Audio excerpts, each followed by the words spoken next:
subscribe official iNews channel dan jangan lupa klik tombol notifikasinya.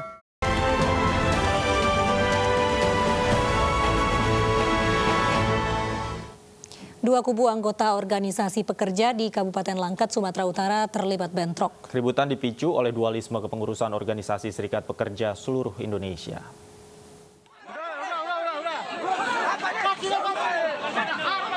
Serikat Pekerja seluruh Indonesia terlibat baku hantam lantaran terjadi dualisme dalam organisasi.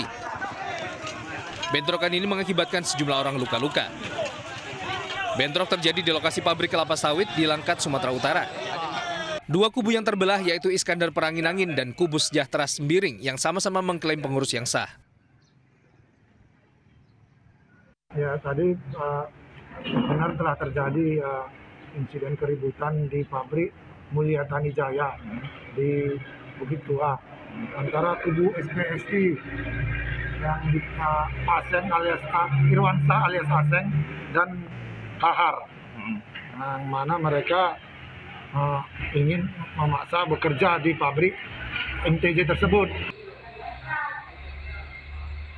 Kedua belah pihak yang bertikai telah melapor ke polisi terkait kekerasan yang dialami. Sebelumnya, pihak polisian juga telah berulang kali memediasi kedua pihak untuk mencegah pertikaian dan mencegah aksi pelanggaran hukum. Dari hasil pemeriksaan, 11 orang sudah ditetapkan sebagai tersangka. Dari Langkat, Sumatera Utara, Tim Liputan iNews melaporkan. Pemirsa, kawanan geng motor bersenjata tajam merampas telepon seluler milik sejumlah bocah di Tambora, Jakarta Barat. Ya, 2 ponsel dibawa kabur para pelaku.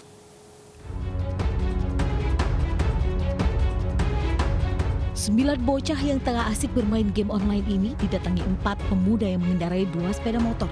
1 orang kemudian turun dan mengancam para bocah dengan senjata tajam. Mereka pun langsung kabur berhamburan, namun pelaku berhasil merampas 2 telepon genggam.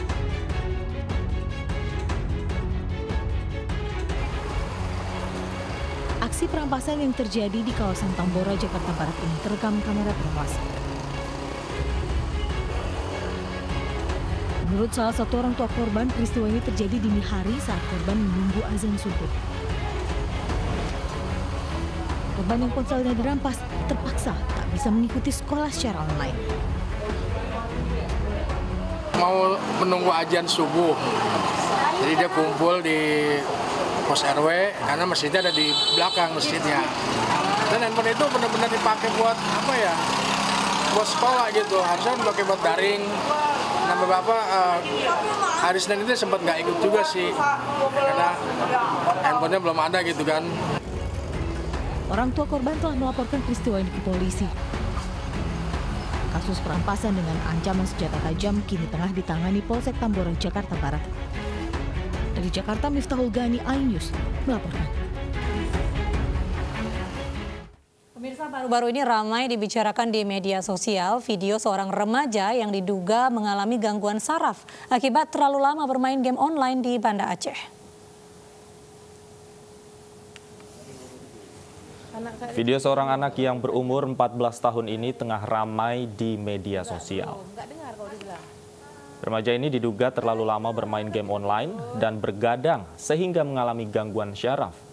Saat dibawa ke rumah sakit Zubir Mahmud di Raya Aceh Timur, remaja ini tampak tidak bisa beristirahat dengan tenang.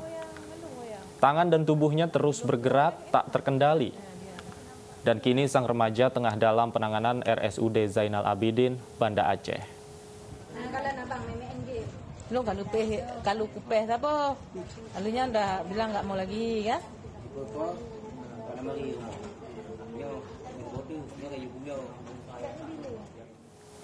Ya pemirsa, kasus penggunaan gadget atau smartphone berlebihan memang sudah sampai tahap memprihatinkan. Ya, ada fakta mengejutkan bahwa Rumah Sakit Jiwa Jawa Barat kini tengah menangani belasan anak yang dirawat karena kecanduan gawai.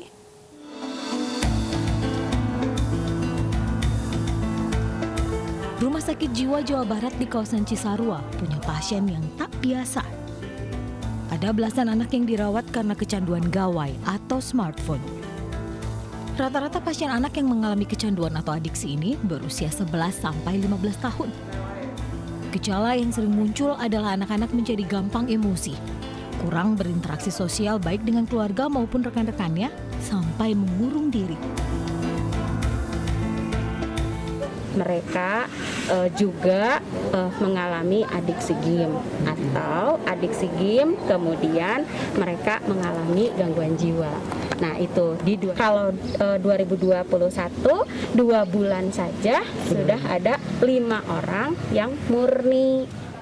Jika di RSJ Jawa Barat merawat sedikitnya 14 anak, data dari konsultasi kejiwaan online atau Kajol lebih miris lagi. Tercatat sudah ada 98 anak yang dirawat di RSJ di seluruh Indonesia akibat kecanduan gawai. Hal ini tentu saja sangat memprihatinkan. Bukan berarti kami menolak datanya teknologi dan loncatan-loncatan ilmu teknologi. Bukan, itu kan penting. Tetapi mari kita meminimalisir dampak negatifnya. Perhatian orang tua tentu sangat dibutuhkan dalam mengawasi buah hati. Pembatasan penggunaan smartphone, gadget, ataupun game online menjadi penting agar anak tak kebablasan dan mengalami kecanduan. Tim Liputan iNews melaporkan.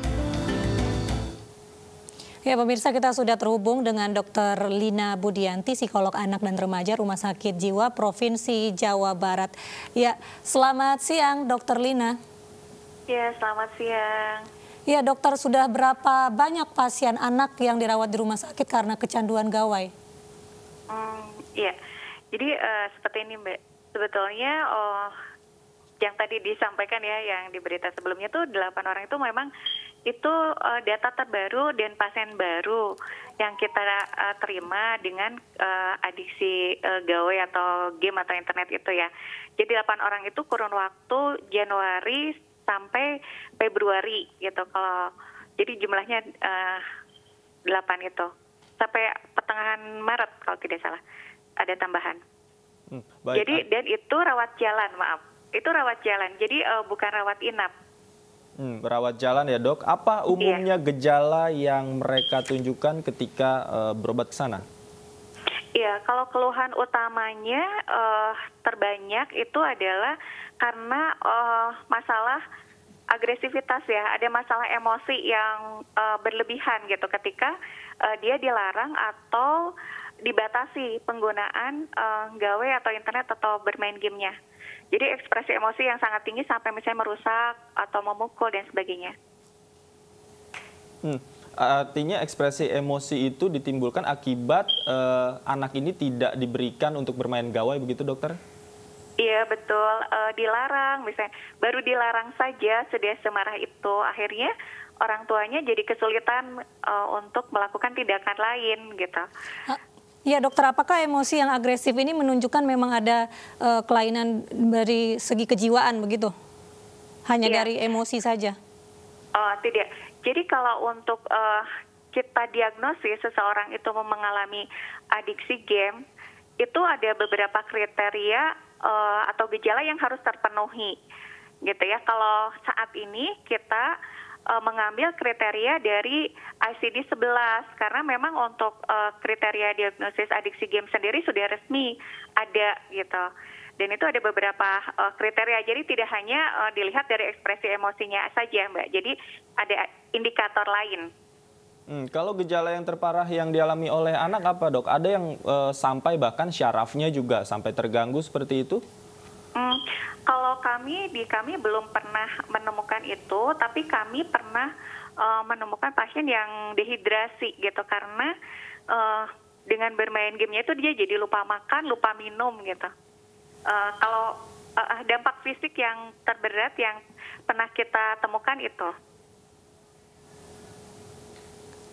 Iya, dokter, apa saja kriteria yang dapat membedakan apakah selama ini hanya bermain game saja atau sudah di tahap edik begitu? Iya, kalau kita memakai kriteria diagnosis dari ICD-11 yang dikeluarkan oleh WHO ya, memang ada beberapa gejala yang harus terpenuhi.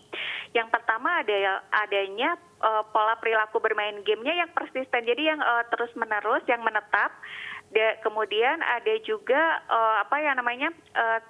seseorang itu tidak bisa mengendalikan bermain gamenya, meskipun dia merasa bahwa saya tidak ingin, tapi mungkin dia ada dorongan terus untuk bermain gamenya. Kemudian juga dia akan menjadi lebih memprioritaskan bermain gamenya itu dibandingkan dengan melakukan aktivitas lain yang lebih penting. Misalnya belajar, bekerja, bermain dengan teman-temannya dan sebagainya. Kemudian seseorang itu yang adiksi itu akan terus bermain game meskipun dia tahu ada dampak negatif yang sudah dia rasakan akibat bermain gamenya itu.